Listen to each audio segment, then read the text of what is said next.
Moment distribution मेथडमधील आपण next problem start करतोय मित्रांनो. बघा डिरेक्टली डायग्राम दिलेले आहेत. तर डायग्राम बघा A B C D span 3 आहेत. 4 मीटरचा, दुसरा सुद्धा 4 मीटरचा, तिसरा 3 मीटरचा असणार आहे. ठीक आहे. मग युडिएल लोड ओव्हरऑल युडिएल हा 12 किलोन्यूटन पर मीटरचा आहे. म्हणजे ह्या 4 मीटरवरती पण 12च आहे, ह्या 4 मीटरवरती पण 12च आहे आणि ह्या 3 मीटरवरती सुद्धा 12 किलोन्यूटन लोड आहे. मग आता बघा इथं 4 किलोन्यूटन आहे, लोड सेम आहे. इथं 4 मीटर लोड दोन्ही सेम आहे. त्यामुळे इथं जे काय इफेक्ट होणार आहेत ह्या बीमवरती दोन्ही सेम होणार आहेत. फक्त इथं तेवढं चेंज होणार आहे. लक्षात येते. तर बघा प्रॉब्लेम बघा जरासं वेगळ्या पद्धतीत आहे. First step to find maximum movement all beams simply supported consider करायचा आहे. बघा इथं मी आता लिहिलेलं आहे, ह्या ज्या काय डायग्राम काढलेला आहे ते मी काढलेला आहे आणि हा प्रॉब्लेम एकदम सोयीस्कर आणि सुटेबल दिलेला आहे. तर बघा to find maximum movement all support simply supported beam आहे. ठीक आहे. फॉर स्पॅन ए बीचे डायग्राम काढा. Simply supported beam UDL 12 kilonewton per metre आहे. 4 मीटरचा स्पॅन आहे. एम ए इथं 0 मिळणार आहे आणि एम बी इथं 0 मिळणार आहे. सिम्पली सपोर्टेड एंड कंडिशन्स लक्षात येते. Maximum bending movement WL²/8. बघा इथं हा फॉर्म्युला WL²/8 त्यांना 24 किलोन्यूटन मीटर येणार आहे. त्याच्यानंतर ना फॉर स्पॅन BC साठी काय असणार आहे बघा BC. तर इथं बघा फॉर स्पॅन BC बघा BC स्पॅन आहे 12चा आहे, 4 आहे. इथं सेम असं आहे. तर MB 0, MC is equal to 0, MX is equal to WL²/8 24 येणार आहे. दोन्ही प्लस येणार आहे. ठीक आहे. त्याच्यानंतर फॉर स्पॅन CD साठी ही डायग्राम काढा. Simply supported CD MC is equal to 0, MD is equal to 0. Simply supported end conditions म्हणा. मॅक्झिमम WL²/8 फक्त Lच्या ठिकाणी 4 हा व्हॅरी होणार आहे, बाकी सगळं सेम असणार आहे. तर बघा तर इथं जे काय येणार आहे तर तो मॅक्झिमम किती येणार आहे 13.5 किलोन्यूटन पर 5 किलोन्यूटन मीटर येणार आहे. तर हे जे काय डायग्राम आहे तर सिम्पली सपोर्टेड बीम कन्सिडर करून मॅक्झिमम बेंडिंग मोमेंट काढलेले आहेत. तर ही डायग्राम काढा. ह्यालाच म्यू डायग्राम म्हटलं जाते. बघा A ला 0 आहे, B ला 0 आहे, B ला 0 आहे, C ला 0 आहे, C ला 0 आहे, D ला 0 आहे. बघा ABBCCD 0 आहे. लक्षात येते. त्याच्यानंतर मॅक्झिमम बेंडिंग मुवमेंट बघा. मॅक्झिमम बेंडिंग मुवमेंट 24 13.5 ह्या डायग्राम काढला. याला mu diagram simply supported beam म्हटलेला आहे. त्याच्यानंतर next step to find support moment all supports fixed support म्हटलेला आहे. बघा फिक्स्ड बीम. मग इथं काय येणार आहे बघा फिक्स्ड बीम. पहिल्यांदा फिक्स्ड बीम काढून घ्या. MA आणि MB फिक्स्ड सपोर्ट A ला आणि B ला फिक्स्ड सपोर्ट काढा. युडिएल लोड 4. तर MAB -WL²/12 का तर अँटी क्लॉकवाईज फिरायला लागलाय त्यामुळे -WL²/12 असणार आहे. लक्षात येते. त्याच्यानंतर ना MBA किती असणार आहे. आता हा MAB WL²/12 असणार आहे. तसंच MBA WL²/12 फक्त प्लस असणार आहे. ही व्हॅल्यू मायनस आहे ते प्लस येणार आहे. त्या बघा इथं दाखवतोय. इथं हा क्लॉकवाईज MBA क्लॉकवाईज आहे त्यामुळे प्लस, हा अँटी क्लॉकवाईज आहे त्यामुळे मायनस. सेम MBC तसंच असणार आहे. हा डायग्राम काढा. MBCची 12 किलोन्यूटन 4 याच्यात व्हॅल्यू घातल्यावर एवढीच व्हॅल्यू असल्यामुळं हा MBC अँटी क्लॉकवाईज आहे 16 आहे. बघा B पॉईंटला इथं क्लॉकवाईज पण आलेला आहे, अँटी क्लॉकवाईज. कारण का ह्या बीमसाठी हा क्लॉकवाईज आहे आणि ह्या बीमसाठी अँटी क्लॉकवाईज आहे. लक्षात येते. त्यामुळे -16 MCB साठीच म्हणजे काय हा इथं दिलेला आहे बघा MCB बघू शकताय. इथं MCB इथं म्हणलेलं MCB, MBC इथं म्हणलेलं MCB किती दाखवलेलं आहे 16 किलोन्यूटन मीटर. हा क्लॉकवाईज फिरायला लागला आहे. त्याच्यानंतर MCD फॉर स्पॅन MCD म्हणा. MCच्या ठिकाणी फिक्स्ड, Dच्या ठिकाणी फिक्स्ड काढलेला आहे. MCD हा क्लॉकवाईज आहे त्यामुळं WL²/12 आहे. -9 येते त्यांना आणि हा अँटी क्लॉकवाईज आहे त्याला प्लस येते 9 किलोन्यूटन मीटर येणार आहे. ठीक आहे. ह्या ज्या काय फिक्स्ड एंड मुवमेंट काढलेला आहे ह्या आपण टेबलसाठी काढणार आहेत. लक्षात येते. टेबलसाठी काढणार आहे. डायग्राम ह्याच्यावरून काढायची नाही. नेक्स्ट स्टेप काय येणार आहे to find out stiffness factor कुठं काढला जातोय ॲट जॉईंट जे मधले जॉईंट असणार आहे ते. मग B आणि C. मग बघा at joint B KBA is equal to काय येणार आहे KBA इथे येणार आहे तो 3EI, इथे येणार तो 4EI/L, इथे येणार आहे तो 3EI/L. समजा इथं पण फिक्स्ड असता आणि इकडे फिक्स्ड असता तर 4 4 4 म्हणला असता. पण इथं सिम्पली सपोर्टेड आहे त्यामुळे 3EI डिवाइड बाय एल, इथं 4EI डिवाइड बाय एल आणि इथं 3EI डिवाइड बाय एल येणार आहे. ठीक आहे. मग बघा KBA is equal to 3EI divide by L येणार आहे. 3EI एल किती आहे, पहिल्या स्पॅनचा पहिल्याचा लेंथ 4 आहे, 3/4 म्हणजे 0.75 EI आहे तसं. KBC साठी काय असणार आहे, सेम तसं पण 4EI असणार आहे. 4EI divide by L, L किती आहे 4 आहे, 4ला 4 गेला म्हणजेच 1EI. मग समेशन के काय येणार आहे इथं KB, समेशन KB म्हणला तर चालेल कारण stiffness factor at joint B, summation stiffness factor at joint B म्हणलेला इज इक्वल टू 1.75, 1 आणि 75 1.75 EI येणार आहे. नेक्स्ट स्टेप बघा, नेक्स्ट पॉईंट बघा, at joint C, at joint सीला काय येणार आहे KCB is equal to 4EI. बघा KBC आणि KCB सेमच असणार आहे 4EI डिवाइड बाय एल आणि हा 3EI डिवाइड बाय एल, त्यामुळे 4EI divide by L is equal to 1EI. इथं बघा इथं 1EI चाललेलं आहे. ठीक आहे. म्हणजे KBC आणि KCB सेमच असणार आहे. मग त्यामुळे इथं 1EI. KCD is equal to 3EI divide by L. मग 3EI ह्याचा स्पॅन 3 असणार आहे, ह्याचा 4 असणार आहे. मग 3ला 3 गेला, 1 EI येणार आहे आणि इथे 4ला 4 गेला म्हणजे 1 EIच असणार आहे. Summation K is equal to 2EI. नाव find distribution factor. Distribution factor बघा काय येणार आहे, for distribution factor for BA 0.75/1.75 म्हणजे 0.43 येणार आहे. EIला EI गेला. आणि distribution factor for BC BB म्हणजे बी जॉईंटचे चालू आहे ते 1 डिवाइड बाय 75 म्हणजेच 1 डिवाइड बाय इथं 1 डिवाइड बाय 1.75 आणि पहिला होता तो 0.75 डिवाइड बाय 1.75. बघा 0.75 डिवाइड बाय 1.75, 1 डिवाइड बाय 1.75, 43 आणि 57 आला, दोन्हीची ॲडिशन 1 यायला पाहिजे. समजा ह्याच ठिकाणी इथं 42 आला असता आणि इथं 57, तर ॲडजस्ट करा आणि इथं 3 करा, लक्षात येते किंवा इथं 8 केला तरी चालते.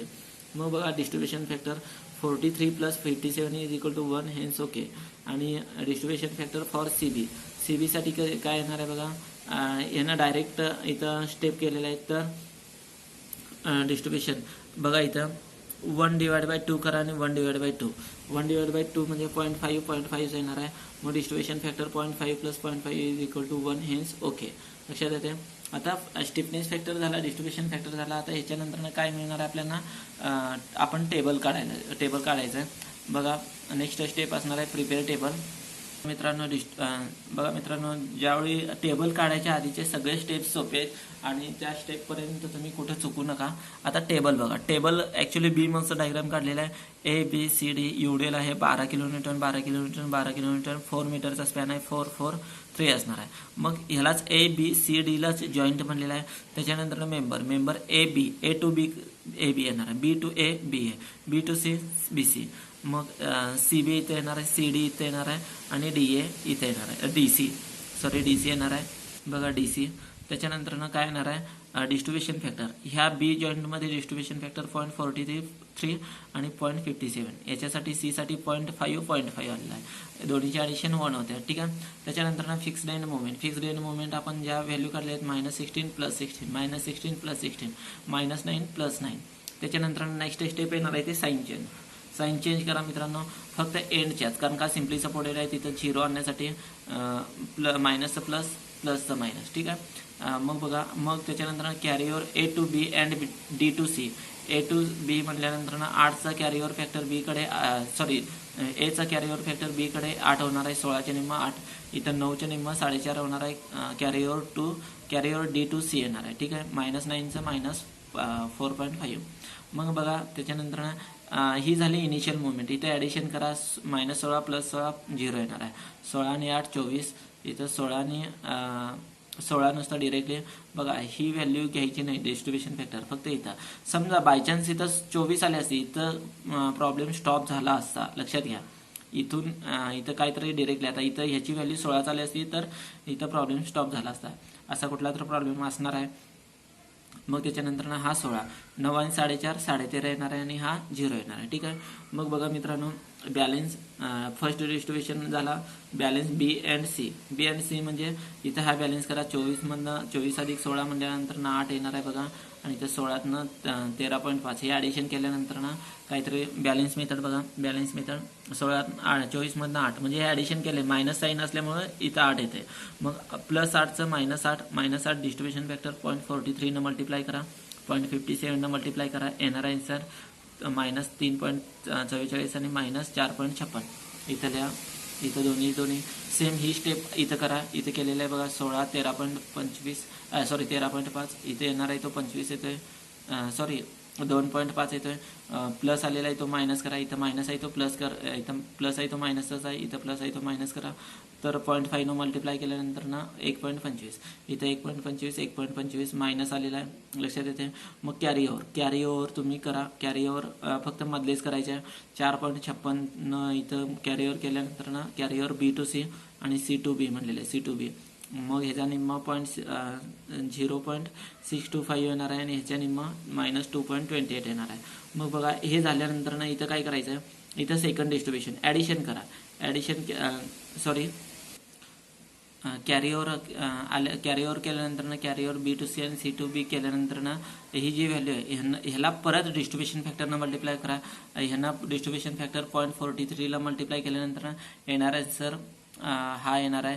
आता इथं हा काय येणार आहे बघा, प्लस येणार आहे. का प्लस, तर मायनस साईन आहे. मायनस साईन मल्टिप्लाय डिस्ट्रीब्युशन फॅक्टरला मायनस साईन असलेली व्हॅल्यू असेल तर ती प्लस करून डिस्ट्रीब्युशन फॅक्टरला मल्टिप्लाय करा. मग ही मायनस आहे बघा, इथं ही प्लस आहे तर डिस्ट्रीब्युशन फॅक्टरला मल्टिप्लाय करताना मायनस केला. हा प्लस आहे, डिस्ट्रीब्युशन फॅक्टरला मल्टिप्लाय करताना मायनस केला. सेम तसाच बघा इथं मायनस आहे, डिस्ट्रीब्युशन फॅक्टरला मल्टिप्लाय करताना प्लसनं करा. प्लसनं डिस्ट्रीब्युशन फॅक्टरला मल्टिप्लाय केल्यानंतर हे प्लस येणार आहे, आन्सर हे असणार आहे. हे मायनस आहे, प्लसनं मल्टिप्लाय करा, लक्षात येते. तर बघा 0.5 म्हणजे निम्म होणार आहे. 1.14 दोन्ही प्लस. परत कॅरी ओव्हर करा. Carry over B to C हा आला, त्याच्यानंतर ना हा प्लस आलाय, मायनस करा. मायनस म्हणजेच मायनसनं मल्टिप्लाय डिस्ट्रीब्युशन फॅक्टरला. ह्या स्टेप अशा पुन्हा बघा कंटिन्युअस करायच्या. आता जवळजवळ 4 डिस्ट्रीब्युशनपर्यंत सांगितलेलं आहे. चालतं, इथंपर्यंत काहीतरी व्हॅल्यू सेम येणार आहे, पण इथं डिरेक्टली इथं 6पर्यंत केलेले आहेत, काही प्रॉब्लेम नाही आहे, पण 4पर्यंत चालेल. आता बघा मागच्या प्रॉब्लेमला माझी फक्त मिस्टेक काय झालेली, मी इथंच प्रॉब्लेम थांबवलेलं. तर इथं प्रॉब्लेम न थांबवता डिस्ट्रीब्युशन फॅक्टरला मल्टिप्लाय करून थांबावा. कॅरी ओव्हर करायचं आहे तिथंपर्यंत थांबावा. तिथं मागच्या प्रॉब्लेमला मी कॅरी ओव्हर केलोय आणि मग थांबवलंय, तर तसं करू नका मित्रांनो, लक्षात येते. आणि मागच्या प्रॉब्लेमला एक मिस्टेक झाली, ती मी साईन सांगितलेलं नाही आहे. म्हणजे हा मायनस असेल तर प्लस न मल्टिप्लाय करा आणि येणारा आन्सर प्लस यायला पाहिजे, लक्षात येते. तर हे लक्षात ठेवा. मग आता इथं 6 डिस्ट्रीब्युशनपर्यंत काढलेला आहे. मग 6 डिस्ट्रीब्युशनपर्यंत काढल्यानंतर ना सगळ्यांची ॲडिशन करा. बघा इथं 0 आहे, इथं 0 घेतलेला आहे आणि फायनल मोमेंट इनिशियल मोमेंट पासूनच ॲडिशन करायचं, इथून करायचं नाही आहे. इनिशियल मोमेंट इथं लाईन डार्क मारायचं आणि इथून 24 पासून ॲडिशन करायचं. 24 पासून ॲडिशन केल्यानंतर इथं 20.58 आणि इथं 16 पासून ॲडिशन करायचं आहे, -20.58. दोन्ही व्हॅल्यू सेम. इथं सुद्धा 16 पासून आणि 13.5 पासून ॲडिशन करत राहा. हे ॲडिशन इकडच्याची इकडं ॲडिशन 13.6 लक्षात येते. हा प्लस मायनस येणार आहे आणि इथं हा आपला प्रॉब्लेम संपतोय, म्हणजे 0 काहीतरी व्हॅल्यू आहे 0 आहे. मग ही डायग्राम बघा, एक प्लस आलेला आहे, एक मायनस आलेला आहे, पण आपण फिक्स्ड मुवमेंट ही मायनस दाखवते कारण हॉगिंग बेंडिंग मुवमेंट. मग त्यामुळं मायनस साईननं डायग्राम काढायचा आहे. तर बघा डायग्राम बघा 0 20.58 13.61 0 मायनस साईन, ह्याला म्यू डॅश डायग्राम म्हणलेला आहे. ही म्यू डायग्राम आणि म्यू डॅश डायग्राम कंबाईन करा, ओव्हरलॅप करा एकामेकावर ओव्हरलॅप केल्यानंतर ना 0 इथं काहीतरी व्हॅल्यू 0 इथं 24 13. आता बघा मित्रांनो 24 आहे आणि इथं 20 आहे. ह्याच्यापेक्षा जरासं खाली येऊ दे म्हणजे 20 आणि इथं 13चं पण भान ठेवा. तुम्ही एकदम खाली घेशील आणि इथं 13च्या खाली आणशील, तसं नको करू. इथं 13 आहे म्हणल्यानंतर ना आणि इथं 24 आहे, इथं जरासं मध्ये कुठंतरी काढा आणि इथं बघा 13.61 आहे, इथं 13 आहे. 13.5 पेक्षा 13.61 जास्त आहे म्हणताना इथं वरती घेतलेलं आहे, लक्षात येते. तर ही डायग्राम झाली कंबाईनड डायग्राम. इथं जी वरची डायग्राम दिसते ती ही प्लस दिसणार आहे, ही प्लस दिसणार आहे, कारण का ह्याच्यातून गेलेलं आहे. हे वरचा प्लसच दिसणार ना, ह्या वरचा प्लस दिसेल, इथं प्लस दिसेल आणि ही डायग्राम इथं काहीतरी दिसणार आहे, याच्यामधून जे दिसणार आहे ते मायनस आणि त्यामुळे इथं मायनस आणि ही ओव्हरलॅप झाली, त्यामुळे इथं हॅचिंग काही करायचं नाही. ही झाली कंबाईन डायग्राम, लक्षात येते. काय प्रॉब्लेम असेल तर विचारू शकताय. बघा ॲक्च्युली एका खाली एक डायग्राम यायला पाहिजे, लक्षात येते काय. बघा एकाखाली एक डायग्राम. काय प्रॉब्लेम्स असेल तर विचारा. डायग्राम ही अशी यायला पाहिजे. बघा स्टेप अशा आहेत, स्टेप अशा आहेत. बघा टेबल सुद्धा अशा पद्धतीत केलेला आहे. काय प्रॉब्लेम असेल तर एकदम सुटसुटीत करा, म्हणजे तुम्हाला सगळं लक्षात येईल. ठीक आहे, आपण इथं थांबतोय. काय डाऊट्स असतील तर विचारा.